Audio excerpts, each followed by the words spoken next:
ओ विश्वानि देव सवितर्दुरितानि परासुव यद्भद्रं तन्नासुव। ओम शांति शांति शांति।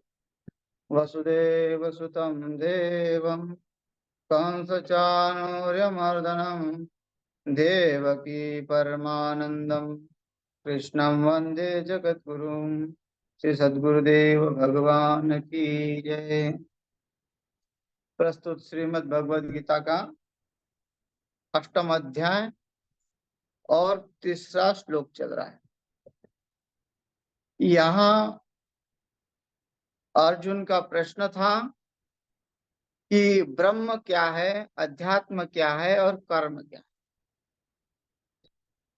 ऐसा नहीं है कि अर्जुन को ये बात पता नहीं है कि ब्रह्म, अध्यात्म और कर्म वो अच्छी भली भांति जानते हैं। फिर ये प्रश्न क्यों?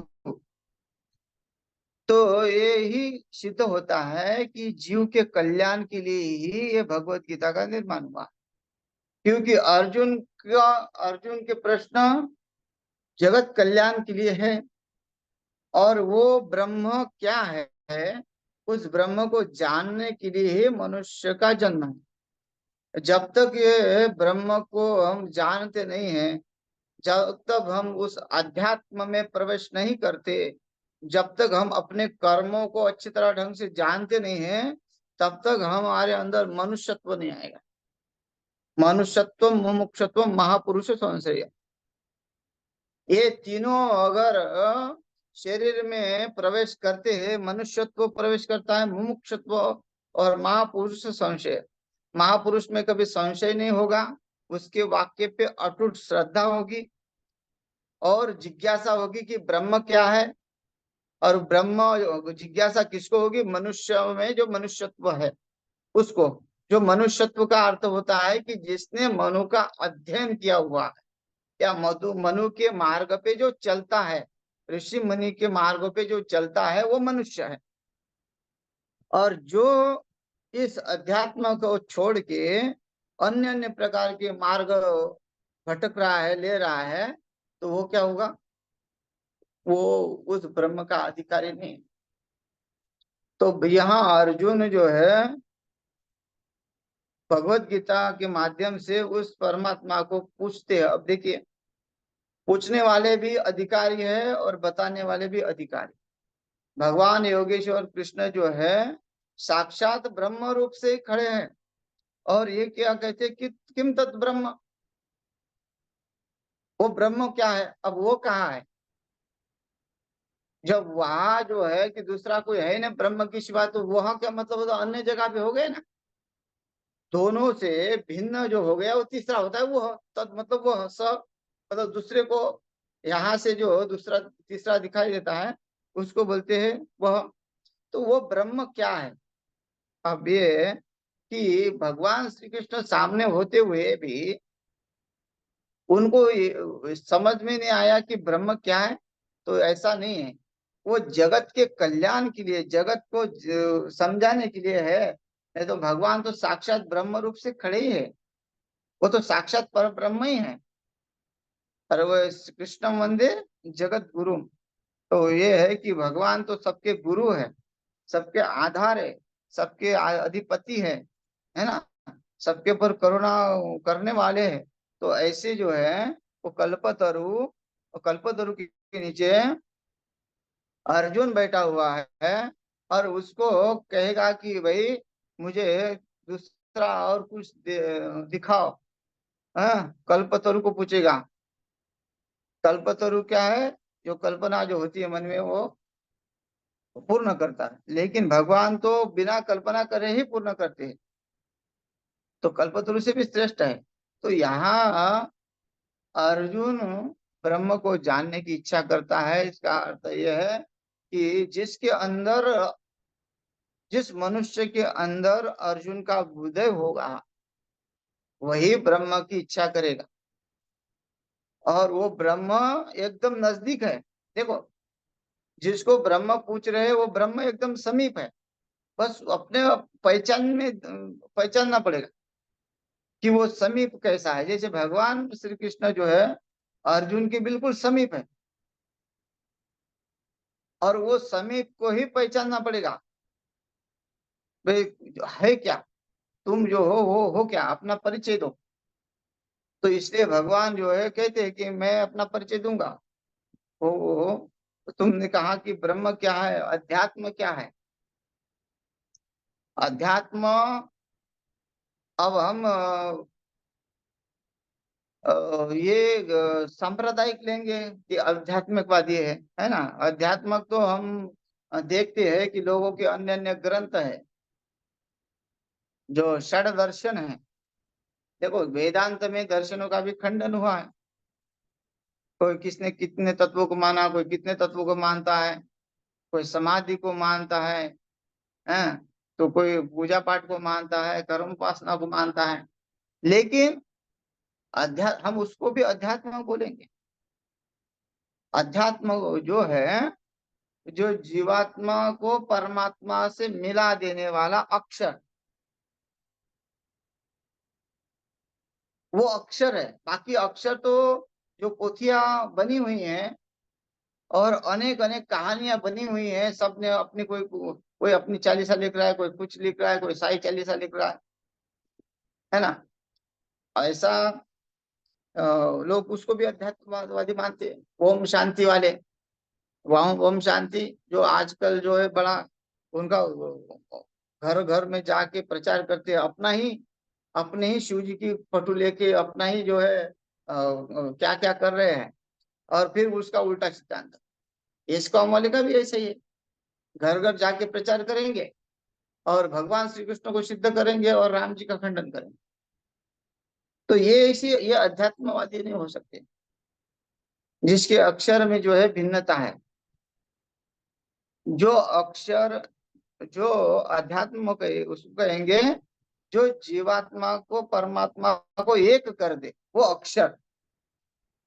वो अक्षर कौन सा है, वेदांत वाला, जो ब्रह्म ऐक्य वाला, वो अक्षर है, वो अध्यात्म है। और बाकी अगर अध्यात्म देखेंगे तो फिर तो दुनिया में जो तुलसी की माला बन रहा है, जो अ, खाता पीता भी है और रुद्राक्ष माला भी पहन रहा है, तो उसमें हम अध्यात्मवादी है। कोई थोड़ा सा एक आधे दिन सत्संग सुनने जा रहा है, अध्यात्मवादी है ना। जो सत्संगी है, राधा स्वामी सत्संग वाले हैं, वो कई कई लोगों को क्या है कि जैसे वो रामपाल के कुछ चले हैं, रामपाल का जो व्याख्यान है, वो अपने ही शास्त्रों को उठाते हैं और फिर वो अपनी तरफ ले जाते हैं। वेदों को देखो, लोगों के अर्थों को जो अनर्थ करेंगे, देखेंगे कि ये देखो यहाँ ये लिखा है, उनको ये शास्त्र समझ में नहीं आता। खाली उन्होंने अपने घर बैठे बैठे बैठे बैठे पुस्तक पढ़े, तो वो आध्यात्मिकवादी नहीं हुई, है ना। और मूर्ख है वो, बिल्कुल महामूर्ख। रामपाल के चले जितने मूर्ख है वहां दुनिया में कोई और मूर्ख नहीं है। और वो घर घर में जाके वो कोई एजेंट है, उन्होंने वो नाम को दिया, नाम तो दिया गीता संदेश, और उसमें अंदर देखो भगवान श्री कृष्ण का खंडन, देवी देवता का खंडन, मूर्तियों का खंडन, सबका जो है चित्र विचित्र ये कर दिया। जो जो वो पढ़ के जो है व्यक्ति नास्तिक बनता है। जो आर्य समाजियों ने जो सत्यार्थ प्रकाश है उसका उल्टा ही वो कर दिया। जो अ, वैदिक परंपरा तो है, लेकिन वैदिक परंपरा को केवल कितना ही मानना, उतना नहीं मानना है। इतना क्योंकि मिलावट है उनकी दृष्टि में, तो दुनिया भर की मिलावट ही आध्यात्मिक में है, शास्त्रों में। तो ऐसे व्यक्तियों को आध्यात्मिक नहीं मानेंगे, क्योंकि जो इस अक्षर में ही पड़े हुए हैं, जो वादावाद में पड़े हुए, जो शास्त्र, जो संप्रदाय वादावाद में पड़े हैं, नहीं मैं बड़ा हूँ, ये छोटा है ना। मैंने पहले भी कहा था कि एक महात्मा गौड़ संप्रदाय के मठ में गया और उनको भागवत कथा करनी थी, तो उन्होंने कहा हाँ अभी आप करो भागवत। फिर उनको शिव पुराण भी करना था, देवी भागवत भी करना था, चतुर्मास में उन्होंने लगातार कथा करनी थी। तो उनको मना कर दिया कि नहीं आप केवल भागवत ही कर सकता है, फिर इनको हम कैसे कहेंगे अध्यात्मवादी। तो ऐसे जो लोग हैं वो पूरे संसार में देखने के लिए तो बहुत है, बहुत माला झोला सब कुछ दिखने के लिए है, लेकिन वो जीवात्मा परमात्मा की एकता को जानने वाला कोई नहीं है, विरला है। वेदांत का मार्गदर्शन वेदांत में भी पढ़ने के बाद भी संसार की वृत्तियां है। इसलिए उस ब्रह्म को जानने के लिए पहले ब्रह्म मनुष्यत्व मुमुक्षुत्व और महापुरुष संशय होने से ही ये ब्रह्म को हम जान सकते हैं। और वो ब्रह्म क्या है बोलते, अक्षरम ब्रह्म परमम, श्री भगवान वाच, अक्षरम ब्रह्म परमम स्वभाव अध्यात्म उच्यते, भूत भावोद्भव करो विसर्ग सर कर्म संस्नित। वो ही अक्षर परम अक्षर ब्रह्म है। अभी कौन सा अक्षर नहीं कहा, तो ये उपनिषद में तो आता है, ओमकार ही क्या है, वो परम अक्षर ब्रह्म है।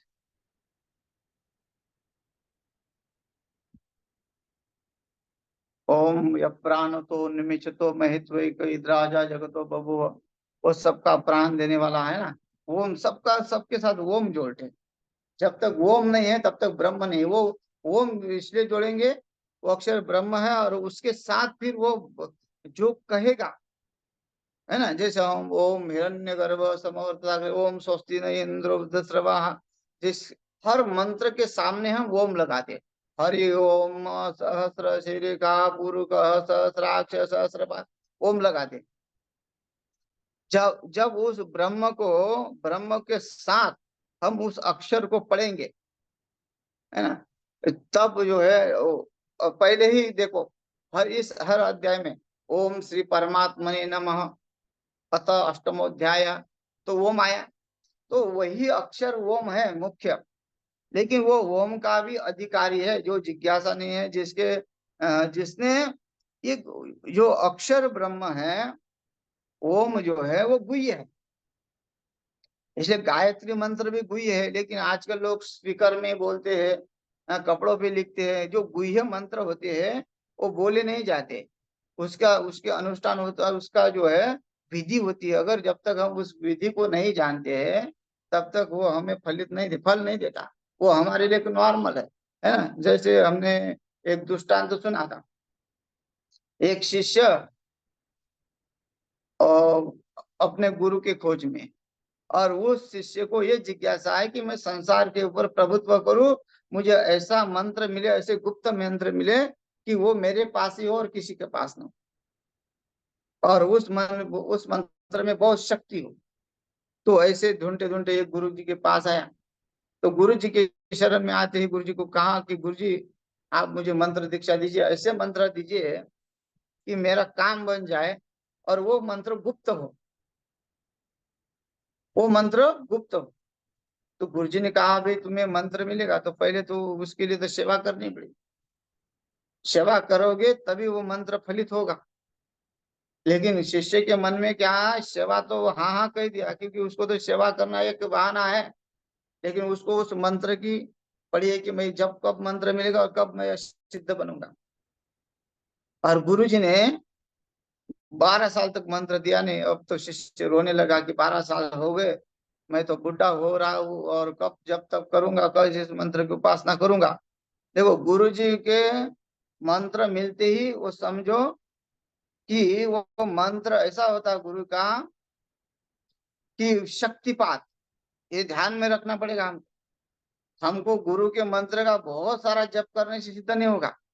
जब तक हम गुरु जी के ऊपर पूरी श्रद्धा, महापुरुष संश्रय, शिष्य को कहा कि तुम ही ब्रह्म हो और वो मान लिया कि मैं ब्रह्म हूँ, उसमें उपासना लग गया। वैसे गुरु ने जो मंत्र दिया है उस मंत्र के ऊपर पूरी अटूट श्रद्धा हो, तो उसी समय उस गुरु का शक्तिपात हो जाता है। उसी समय उस जो मंत्र मिला है उसका चमत्कार होना शुरू हो जाता है, उसकी अनुभूति शुरू हो जाती है उसको अपने पास बोलते ही, क्योंकि गुरु का वो शक्तिपात है। क्योंकि आपने 12 साल गुरु से सेवा की, गुरु के जो है अनुकरण में रहे, गुरु के मार्गदर्शन में रहे, और गुरु की कभी अवहेलना नहीं की, गुरु की हर अपने शब्द का पालन किया। तब जाके गुरु जी ने आपके ऊपर कृपा की और आपको अपनी शक्ति प्रदान की। अपनी शक्ति जब सिर पे हाथ रखते हैं और उस मंत्र का या कान में मंत्र देते हैं उस बीज का, तो आपके अंदर वो शक्तिपात हो गया, उसी समय आपको ज्ञान उदय हो जाता है। ऐसी श्रद्धा होनी चाहिए। लेकिन वो शिष्य क्या है, अपने स्वार्थ के लिए कि वो देखो मंत्र ले रहे, गुरु बना रहे, आश्रम मिल जाए, है ना, आश्रम की अपेक्षा से गुरु को बना रहे। जितना बड़ा गुरु मठधारी होगा उतने उसके शिष्य बन जाते अपने आप। और जो एक आध या झोपड़ी में या छोटा सा कुटिया में रहता है उसको कोई नहीं पूछता, कोई उसका शिष्य नहीं बनता, क्योंकि उनको ब्रह्म ज्ञान वो कुछ नहीं चाहिए। उनको केवल चाहिए आश्रम, मान सम्मान प्रतिष्ठा। तो ये शिष्य गुरु जी के पास जाके गुरु जी को कहने लगा कि भाई गुरु जी तो 12 साल हो गए, अब कब तक आप मुझे घिसोगे, आप तो कृपा करो। तो गुरु जी ने कहा कि चलो, ये बहुत तड़प रहा है मंत्र के लिए, तो इसको मंत्र दे। फिर गुरु जी ने उसको मंत्र दे दिया। मंत्र गुप्त था, वो उस मंत्र को लेके जंगल में चला गया और जंगल में जाके जपने लगा, उस मंत्र का उच्चारण करने लगा। मंत्र का उच्चारण करते करते कुछ ही समय में उसके बगल में एक और कोई महात्मा आके वो मंत्र को जपने लगा। अब वो मंत्र जपने लगा, इसका ध्यान भंग हो गया, कहने लगा कि जो मेरे पास मंत्र है वो जप रहा है, गुरुजी ने मुझे जो मंत्र दिया वही वो जप रहा है। वो ये भी ओम ओम ओम जप रहा था, वो भी ओम ओम ओम जप रहा है। तो ये कहा कि ये तो गलत है, गुरुजी ने कहा था ये गुप्त मंत्र है, किसी के पास नहीं है, और मुझे दे दिया, और भी कोई जप रहे, तो गुप्त मंत्र नहीं हो सकता। फिर वहां से उठा और गुरु जी के पास गया, गुरु जी को कहा कि गुरु जी ये आपने ठीक नहीं किया, आप जो है कह रहे थे कि ये गुप्त मंत्र है, इसका इसका जप करो, ये किसी के पास जो है नहीं। और वो निकलते समय उसको इतना भ्रम हुआ कि हर जगह उस ओम का उच्चारण होने लगा। कोई ओम भिक्षाम देहि बोल रहा है, तो कोई प्रवचन के बाद ओम पूर्णमदः पूर्णमिदं पूर्णात् पूर्णमुदच्य बोल रहा है, कोई ओम नमो भगवते वासुदेव का हरे कीर्तन जप कर रहा है। तो ऐसा ऐसा उसको देखा गया, तो मन में इतना भ्रमित हो गया कि ये तो सार्वजनिक, ये तो कहीं भी बोल सकते, ये तो हर जगह मंत्र है। गुरु जी को पूछने लगा, तो गुरु जी ने कहा कि अब क्या इसको समझाए, तो जो गड़बड़ करता है, तो गुरुजी ने कहा कि भाई चलो तुमको एक मंत्र देते हैं, इसके बाद पहले तुम ये जो हमारे पास जो पत्थर है वो पत्थर ले जाओ बाजार में, और इसको खाली इसका मूल्य सब लेके आओ, खाली मूल्य पूछ के आओ, इसको बेचना नहीं है। और बाजार में पूछने चले गया, टमाटर सब्जी वाले के पास गया, तो सब्जी वाले ने हाथ में लिया तो कहा कि भाई इसके तोलने से तो मैं तुमको 2 टमाटर दे सकता हूँ। गुड़ वाले के पास गया तो गुड़ वाले ने भी ऐसे ही कहा कि मैं इतना दे सकता हूँ। धान्य वाले के पास गया, दूध वाले के पास गया, सबके पास गया, तो वो कहते कि हम इसके भाषा हमें हमें हमें इस पत्थर से क्या काम। रंगमंच में भी गया, तो वो भी कह रहे थे कि तुम आगे फ्री में देखो, तुम ब्रह्मचारी हो तो, लेकिन हमको इसका कोई काम नहीं है। और ऐसा करते करते सोनार के दुकान में पहुंच गया। तो सोनार के दुकान में पहुंच गया, जौहरी ने देखा कि अमूल्य मणि है, वो देखते ही रह गया। और उस शिष्य को कहा कि "ए ब्रह्मचारी, ये बताओ कि ये पत्थर आपको कहाँ मिला"। ब्रह्मचारी ने कहा कि ये तो हमारे गुरुजी ने दिया हुआ है, तो आप ये क्यों पूछ रहे, खाली आप हमको इसकी कीमत बताओ। तो ब्रह्मचारी को कहा जौहरी ने कि देखो, ये कहीं चक्रवर्ती राजा के पास होता है, और चक्रवर्ती राजा जरूर तुम्हारे गुरुजी का शिष्य होगा, तभी इतना अमूल्य मणि जो है तुम्हारे गुरुजी को भेंट दिया, क्योंकि ये यहाँ इस राज्य में भी कोई इसकी कीमत नहीं लगा सकता, ये बहुत मूल्यवान मणि है। और शिष्य देखता रहा कि ये क्या हो गया। कोई बोल रहा था कि इसकी सब्जी, हाँ, थोड़ा सा इसको टमाटर मिलेंगे, कोई गुड़ मिलेगा, लेकिन ये तो कहते हैं कि ये तो पूरी दुनिया खरीद सकता है इस पत्थर से, ऐसा कैसा। गुरुजी को जाके पूछा कि गुरुजी ये बताओ कि आपने ये जो पत्थर दिया मुझे, उसका तो मूल्य कोई लगा नहीं सकता, और कोई कोई उसका मूल्य जानता भी नहीं है। तो ऐसा क्यों? बोले ऐसा ही इसलिए है कि उसके सब अधिकारी होते हैं। ये जौहरी अगर अधिकारी है, इसलिए उसने उसके परख है उसको, इसलिए उसने जान लिया, पहचान लिया। और जो अधिकारी नहीं होते हैं वो उस उसको जानते नहीं है। तो वैसे ही उस अक्षर ब्रह्म को, जो ओम को, वो जो अधिकारी होते वही जानते हैं। अन्य अधिकारी जो है जान नहीं सकता, इसलिए ओम को कहीं भी लिख रहे हैं। वो अक्षर ब्रह्म है, वो मंत्र जो है वो ब्रह्म है। लेकिन आज जो है कहीं भी उसका उस श्रद्धा नहीं, केवल श्रवण के लिए जो है ऐसे ही मन को शांति के लिए वो उसको जपा जा रहा है, उसको बोला जा रहा है। वही तो रहती है, लेकिन जब गुरु जी शक्तिपात करते हैं, उसी समय हमारे अंदर शक्ति आ जाती है। इतना पावर है उस मंत्र में। तो ऐसे ही होता था पहले गुरु परंपरा में। मंत्र बाद में दिया जाता था, और मंत्र बनने के बाद तुरंत वो सिद्ध ही हो जाता था। आज पूरा जीवन चला जाता है लेकिन मंत्र सिद्ध नहीं होता है, क्योंकि हमारी श्रद्धा सब तरफ है, संसार की तरफ भी है, अपने कार्य की तरफ भी है, और गुरु की तरफ भी है। तो ऐसा अर्जुन का कहना है कि वो मुझे जानना है। अक्षर क्या है? वो भगवान क्या कहते हैं फिर? वो ब्रह्म ही अक्षर है, ओमकार ही ब्रह्म है।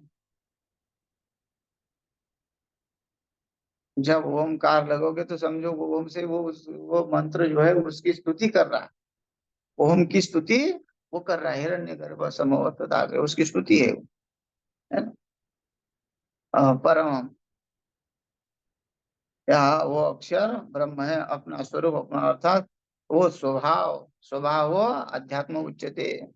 और उसका स्वभाव क्या है? जो ब्रह्म है। अक्षर का स्वभाव क्या है? जो ब्रह्म ऐक्य, एक ओम द्वितीय नास्ति, ईशावास्यमिदं सर्वम सर्वम खलविदं ब्रह्म। ये उसका स्वभाव है कि वो अपना परिचय करा देता है। वो आध्यात्म कैसा है, वो ब्रह्म कैसा है, वो तुम्हारे स्वरूप को मिला देने वाला है। तुम्हारा स्वरूप कैसा है? सच्चिदानंद स्वरूप है, सदघन चिदघन आनंद घन। तुम सदघन हो, सत हो। सत्य वो है जो त्रिकाल बाधित है, त्रिकाल में भी, तीनों काल में उसका कुछ नहीं हो सकता, वो मिट नहीं सकता। वो उसको कोई जो है पराजित नहीं कर सकता, उसकी कभी मृत्यु नहीं होगी। वो सत्य है, नित्य है, बुद्ध है, हाँ, शुद्ध है। ऐसा। तो ये जो ब्रह्म है, जो वो क्या है? अध्यात्म। जो अध्यात्म को जानता है, उस एक एक अपरोक्ष ज्ञान को प्राप्त हुआ है, वो अध्यात्म है। उस ब्रह्म के माध्यम से, जो अक्षर ब्रह्म के माध्यम से वो अध्यात्मा को प्राप्त हुआ, मतलब ब्रह्मैक्यत्व को प्राप्त हुआ है। भूत भावत भव करो, तो कहा जाता है फिर उसका अर्थात अध्यात्म उच्चते भूत भावत भव कर विसर्ग कर्म संज्ञितः। अर्थात भूतों के भाव को उत्पन्न करने वाला जो त्याग है वो कर्म नाम से कहा गया। भूतों का भाव, इसके अर्थ क्या है इसका? भूत भावत भव करो। यहाँ सब में वासुदेव सर्वमिति, ऐसी जिसकी भावना होती है सब भूतों में, जलचर, थलचर, भूचर, जितने में जीव है संसार में, उस संसार का, उस संसार के जीव को वो क्या देखता है? वो ब्रह्म स्वरूप ही देखता है। किसके माध्यम से? वो अक्षर के माध्यम से। जिसने श्रुतियों का अध्ययन किया हुआ है, गुरु वाक्यों का श्रवण किया हुआ है, गुरु के ऊपर श्रद्धा, अटूट श्रद्धा रखी हुई है, जिसका संशय रहित हो गया, जो संशय रहित हो गया है, ऐसे व्यक्ति जो है अक्षर ब्रह्म ब्रह्म की उपासना करने वाला। अब यहाँ अक्षर ब्रह्म जो है कि कह नहीं सकते कि वो उससे जुड़ा हुआ, जो परमात्मा से जुड़ा हुआ है। जैसे हम भगवान श्री कृष्ण का नाम ले रहे हैं, हरे कृष्णा, या जय श्री कृष्ण, राम कृष्ण हरि, जो भी हम ओम नमो भगवते वासुदेवाय, ये जो मंत्र बोलते हैं, जो भी मंत्र बोलेंगे, ओम नमः शिवाय है, जो वो तो अक्षर ही है। तो अक्षर उसी में क्या है, परमात्मा है। उसी की वो अक्षर ब्रह्म की अगर हम उपासना करते हैं, उसका करता है कि वो मन की माला में ले जाते हैं उसको। उसको निरंतर जप हो जाता है, जपा जप जो कहते हैं, अगर वो हो जाता है तो वो भी हमारा चित्त उसमें लीन हो जाता है, और उससे ही ज्ञान उदय हो जाता है। इसलिए यहाँ कुछ पुराणों में आया है कि आप इतना जप करने से आपको इतना 33 करोड़ जप करना पड़ता है, तब जाके उस भगवत वो मोक्ष की प्राप्ति होती है, ऐसे कहते हैं। और अगर उसमें से कुछ लाख कुछ करोड़ करते तो आपको जो भौतिक सुख है, स्वर्ग का सुख है, वैकुंठ है, जो तीन मुक्तियां है, वो भी प्रदान हो जाती है। तो वो जप का महिमा है, वो ब्रह्म, उसको मान के, परमात्मा को ही मान के कर रहे हैं कि वही वही है ना। लोग बोलते हैं कि राम राम राम राम राम राम, किसी का कोई तर्कवादी होते ना, बोले भगवान का जो है खाली नाम नाम राम राम राम किसको पुकारा तो वो क्या करेगा। ऐसा नहीं है। वो ब्रह्म, अक्षर ब्रह्म की उपासना चल रही है। बस हमको कोई अपेक्षा नहीं होनी चाहिए। अगर हम उस राम को अपने फायदे के लिए जब ऐसा वो सोचेंगे कि वो राम आएगा और हमारे सिर पे हाथ रखेगा या फिर हमको बहुत सारी धन दौलत देगा, ऐश्वर्य देगा, ऐसा नहीं है। वो जो भी नाम जपे वो निष्काम वाले हैं।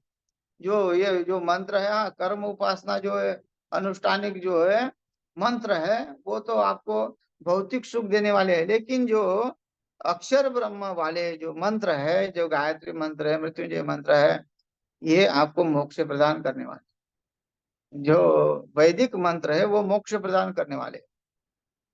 और जो लौकिक मंत्र भी है, जो नाम लेते हैं, वो भी मोक्ष प्रदान करने वाले हैं। तो उसमें बस इसमें मंत्रों में, उपासना में इतना ही होना चाहिए, निष्कामता। जब तक हम उससे निष्कामता नहीं लेंगे, तब तक हमारा मोक्ष नहीं होगा, चाहे फिर कोई भी शब्द हो, है ना। वो कहते हैं ना कि दृष्टांत देते हैं कि वाल्मीकि जो है बड़ा डाकू था, और डाकू होने से नारद जी को पकड़ लिया। नारद जी ने कहा कि सब तुम किसके लिए कर रहे हो ये सब। तो कहता है सब मेरे बीवी बच्चे के लिए कर रहा हूँ। तो नारद जी ने कहा कि भी तू ये पाप कर रहा है, तेरे बीवी बच्चे भोगेंगे, तेरे साथ भागीदार बनेंगे, और तुम्हारे माता पिता जो तुम्हारे कर्म के साथ तुम्हारे कर्म भोगेंगे। तो बोले हाँ, जब मैं उनके लिए कर रहा हूँ तो वो भी भोगेंगे। लेकिन जब नारद जी ने उसको घर भेजा और उसने उसको कहा कि भाई तुम घर में पूछ के आओ कि कौन कौन तुम्हारे पाप का भागीदार बनेगा, तो उसके घर वाले ने सब मना कर दिया। फिर उसको पश्चाताप हुआ।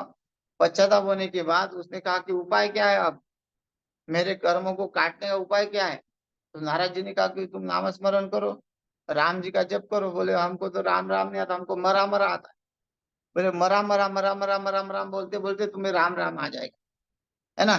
जब शब्द जो कैसा है, मरा, वो मार काटता था ना कि मारो मारो मारो, तो वो मरा मरा है। तो बोलते मुझे, मैं तो राम राम नहीं आएगा, मुझे मरा मरा आ रहा है मेरे में। तो शब्द है, शब्द कोई भी हो, लेकिन अगर वो भगवान से जुड़ जाता है, अपने मुक्ति के लिए जुड़ जाता है, तो वो मोक्षदायक हो जाता है। फिर क्योंकि वो संसार की अपेक्षा छूट जाती है। जब संसार को, संसार पता चलता है कि ये मेरा संसार है नहीं, फिर तुम वो परमात्मा का नाम अनंत रूप है, अनंत विषय। भगवान के तो अनंत नाम है, सहस्त्र विष्णु सहस्त्र नाम कहा जाता है। भगवान के तो अनंत नाम है। ये संसार में जितने नाम रखे हैं, घनश्याम, जितने भी नाम रखे हैं, तो वो भगवान परमात्मा के ही नाम है ना। तो ये अनंत नाम होने से तुम ना, उसमें कोई वो अक्षर ब्रह्म ही है। उस अक्षर ब्रह्म को जानो और उसकी स्थिति को जानो। स्वभाव अध्यात्म उच्चते, उसका स्वभाव क्या है, आध्यात्मवादी है उस ब्रह्म का। मतलब अध्यात्म का अर्थ होता है कि उस परमात्मा के नजदीक ले जाने वाला, परमात्मा के स्वरूप को प्राप्त करने वाला। और भूत भाव भव करो विसर्ग कर्म सोचने से वो त्याग को प्राप्त करता है। वो त्याग उदय करता है जीवन में। बिना त्याग के तो त्याग शांति अनंतरम। त्याग से त्याग के बिना तो शांति है नहीं।